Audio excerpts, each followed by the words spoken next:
नमस्कार। आज हम डिस्कस करेंगे HPSSC का प्रीवियस पेपर। ये जो HPSSC का प्रीवियस पेपर है इसका हम साइंस का सेक्शन जो है वो डिस्कस करेंगे और डिटेल से डिस्कस करेंगे ताकि आपको जो है आपके आने वाले एग्जाम्स में हेल्प मिल सके, जैसे कि पहले मिलती रही है। चाहे वो आपका सब इंस्पेक्टर का एग्ज़ाम हो, चाहे वो आपका आने वाला जूनियर ऑफिस असिस्टेंट या फिर कोई भी आने वाला अभी एग्ज़ाम है, उन सभी एग्जाम्स में डेफिनेटली हेल्प मिलेगी। क्वेश्चन नंबर 138 से अभी हम स्टार्ट करेंगे। ये पेपर अभी हुआ था तो इस क्वेश्चन को डिटेल से देखते हैं।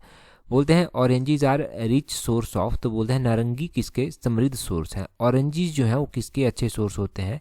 ये अच्छे सोर्स माने जाते हैं विटामिन के। ऑप्शन डी सही आंसर है। विटामिन के ये अच्छे सोर्स माने जाते हैं। अगर किसी को यहाँ से लिंक करके क्वेश्चन पूछना है तो वो क्या पूछेगा कि कौन सा विटामिन जो है वो ऑरेंजेस से मिलता है। तो ऑरेंजेस से जो है वो विटामिन मिलता है विटामिन सी। विटामिन सी जो है वो संतरों से मिलता है। और इसका जो विटामिन सी है इसका केमिकल नाम क्या है? इसका नाम है एस्कॉर्बिक एसिड। एस्कॉर्बिक एसिड ध्यान रखना है। विटामिन सी के और क्या क्या सोर्स हैं? विटामिन सी का जो अच्छा सोर्स माना जाता है वो लेमन माना जाता है, टमाटो माना जाता है, और जितने भी सिट्रस जो फ्रूट्स होंगे, जैसे कि खट्टे जितने भी फ्रूट्स होंगे, वो सारे जो हैं वो विटामिन सी का अच्छा सोर्स माने जाते हैं। विटामिन सी की अगर कमी हो जाती है बॉडी में तो क्या कौन सा जो है वो रोग होता है? विटामिन सी की कमी से जो है वो स्कर्वी रोग होता है। स्कर्वी रोग जो है वो विटामिन सी की कमी से होता है। अगर मैं आपको और भी विटामिन्स के बारे में बताना चाहूँ तो और हमारे पास कौन कौन से विटामिन्स हैं, जैसे कि विटामिन ए हो गया, विटामिन B1 हो गया, B2 हो गया, B3, B5, B6, B7, B12, vitamin B C के बाद बी, विटामिन ई, विटामिन के। अब यहाँ पर जो हम जल्दी से कुछ भी इनके बारे में रिवाइज कर सकते हैं तो इनके केमिकल नाम हम रिवाइज कर सकते हैं। विटामिन ए का केमिकल नाम रेटिनल है। विटामिन B1 का केमिकल नाम थायामीन है। B2 का केमिकल नाम राइबोफ्लेविन है। B3 का केमिकल नाम निकोटिन है। और B5 का केमिकल नाम पैंथोथेनिक एसिड है। और विटामिन B6 का केमिकल नाम पायरोडॉक्सिन है। विटामिन B7 का केमिकल नाम बायोटिन है। और विटामिन B12 का केमिकल नाम जो है वो साइनोकोबाल्मिन है। और विटामिन B का आपने जान लिया। विटामिन BD का जो केमिकल नाम है वो है कॉलीसैल्सिफिरोल। और विटामिन ई का केमिकल नाम जो है वो टोकोफिरोल है। विटामिन के का केमिकल नाम फिलोकिनन है। तो ये सारे विटामिन के नाम यहाँ से ध्यान रख लीजिए और विटामिन सी के बारे में सारे डिटेल से आपने जान लिया। कोई भी क्वेश्चन आपका गलत नहीं होगा अगर विटामिन सी से क्वेश्चन पूछे जाते हैं। 139 देखिए, बोलते हैं tiredness is felt on the top of mountain because of, तो बोलते हैं किस कारण जो है वो पहाड़ की चोटी पर थकान महसूस होती है। पहाड़ की चोटी पर जो थकान जो महसूस होती है वो किसके कारण होती है? वो होती है लो प्रेशर। अब लो प्रेशर कहाँ का? Low pressure outside the body, शरीर के बाहर का जो दाब होता है, बाहर का जो नीमन दाब होता है वो कम होता है या नीमन होता है आप कह लीजिए। तो उसके कारण जो है जब पहाड़ पर जाते हैं तो टायर्डनेस महसूस होती है। कई बार ना क्वेश्चन तो यही होगा परंतु क्वेश्चन को थोड़ा सा घुमा दिया जाएगा, अलग तरीके से पूछ लिया जाएगा। किस तरह से पूछा जाएगा? क्वेश्चन पूछ लिया जाएगा कि कोई भी व्यक्ति जो है वो पहाड़ की चोटी पर जो है वो थका हुआ महसूस जो है वो क्यों करता है, क्यों वो पहाड़ की चोटी पर थकान महसूस करता है? तो आंसर यही होगा। क्वेश्चन थोड़ा सा अलग इसकी सेंस बना दी जाएगी, वो भी ध्यान रखिए।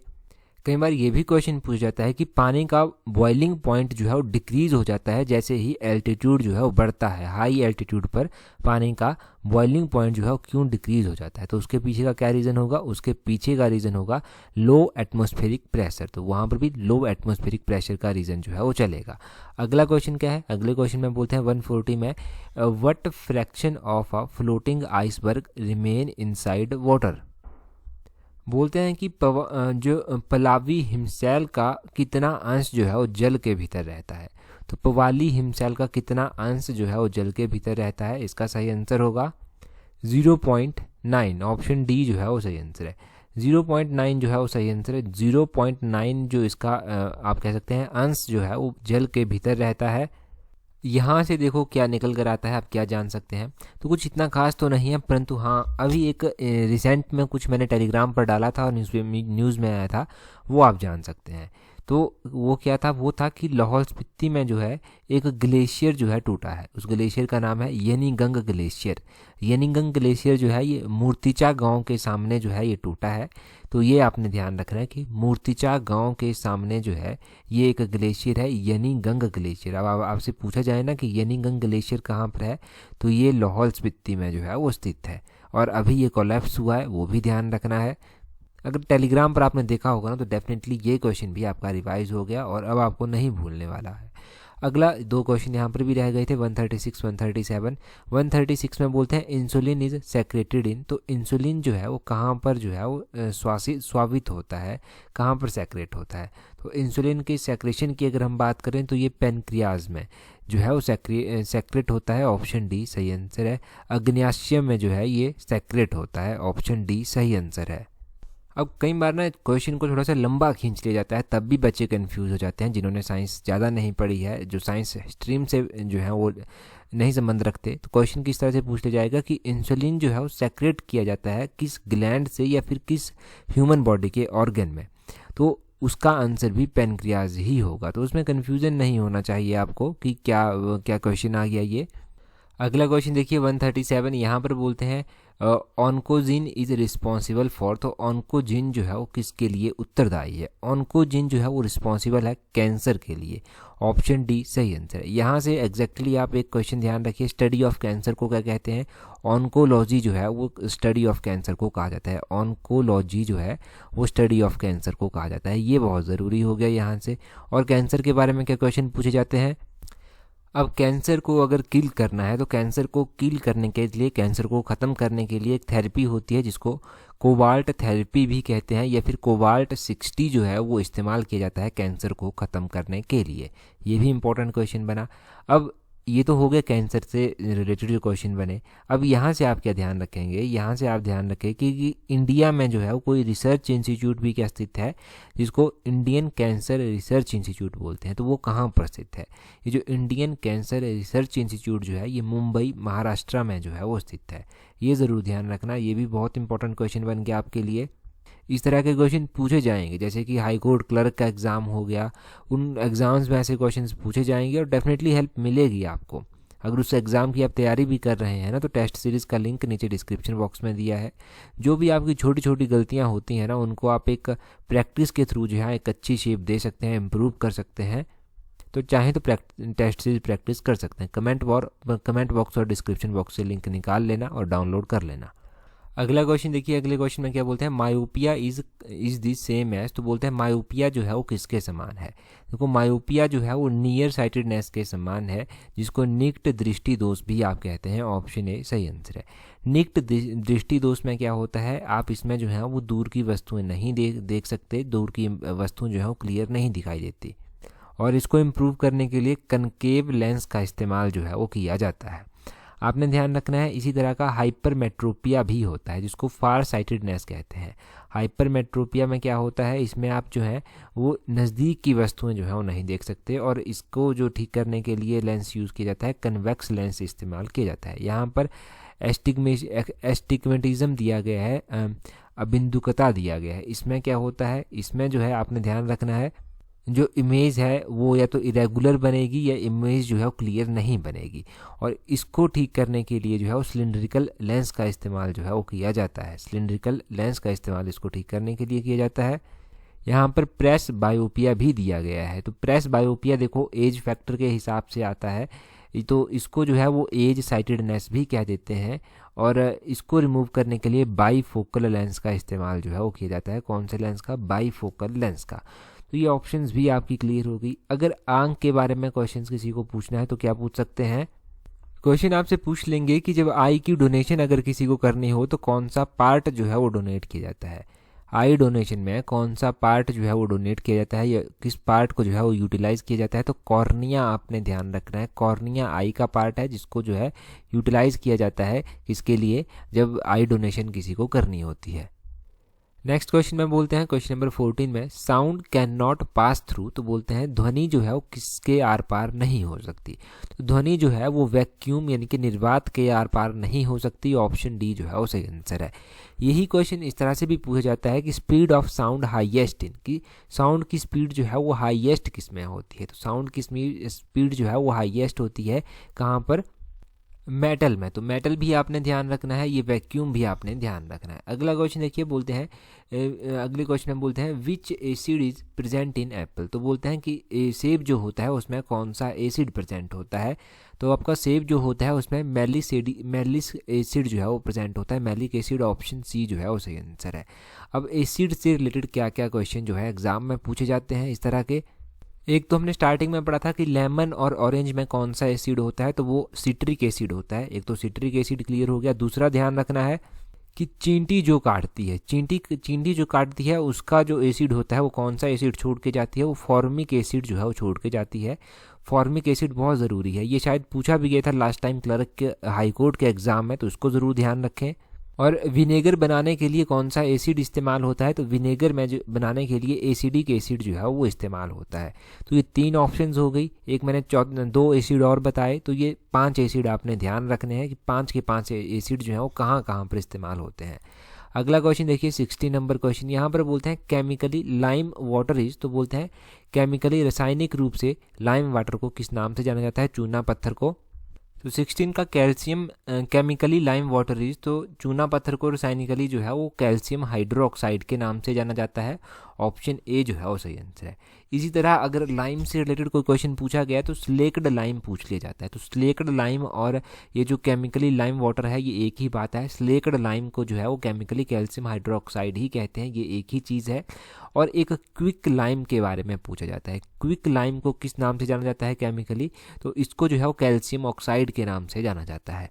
दूसरा आपने ध्यान रखना है कि ब्लीचिंग पाउडर को किसका नाम से जाना जाता है, तो ब्लीचिंग पाउडर को केमिकली जो है वो कैल्शियम ऑक्सीक्लोराइड के नाम से जाना जाता है। और कास्टिक सोडा को किस नाम से जाना जाता है, तो कास्टिक सोडा को जो है वो सोडियम हाइड्रोक्साइड के नाम से जाना जाता है, ये कास्टिक सोडा को जाना जाता है।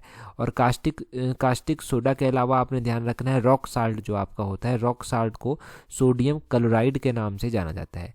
जिप्सम जो है जिप्सम को जो है वो कैल्शियम सल्फेट के नाम से जाना जाता है।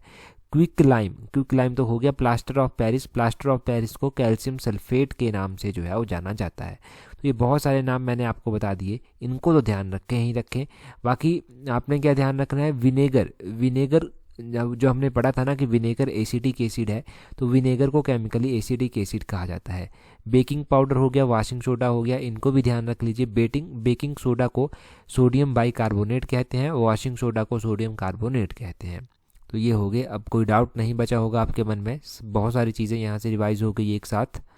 अगला क्वेश्चन देखिए 17 नंबर क्वेश्चन में बोलते हैं where is pituitary gland situated. तो पिट्यूटरी ग्लैंड जो है वो कहाँ पर स्थित होती है, ये नियर ब्रेन जो है वो स्थित होती है, मस्तिष्क के समीप जो है ये स्थित होती है।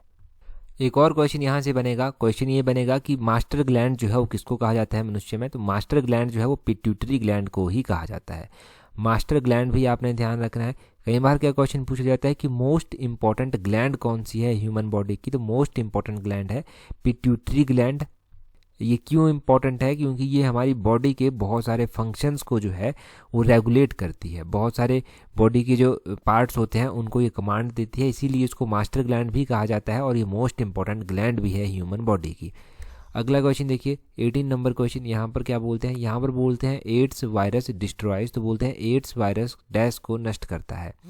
एड्स वायरस जो है वो किसको जो है वो नष्ट करता है, तो ये नष्ट करता है आपका लिम्फोसाइटस को। ऑप्शन डी सही आंसर है, लिम्फोसाइटस को जो है ये डिस्ट्रॉय करता है। कई बार क्वेश्चन पूछा जाता है कि एड्स किससे होता है, तो एड्स जो है वो वायरस से होता है, ये भी इंपॉर्टेंट है।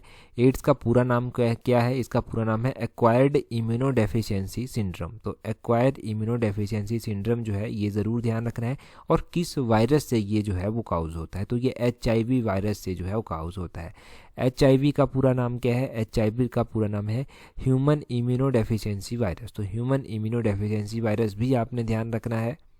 अब जैसे आपके क्लर्क का एग्ज़ाम है ना हाई कोर्ट वाला, इसमें एड्स की फुल फॉर्म पूछ लेंगे, HIV की फुल फॉर्म पूछ लेंगे, ये सारी चीज़ें यहाँ पर पूछी जा सकती हैं। तो ये इंपॉर्टेंट हो जाती हैं आपके लिए बहुत ज़्यादा जब उस एग्ज़ाम की बात आती है। अगला क्वेश्चन देखिए, अगले क्वेश्चन में बोलते हैं star Twinkles in night because. तो देखो स्टार जो हैं वो टिमटिमाते हैं रात को, क्यों टिमटिमाते हैं?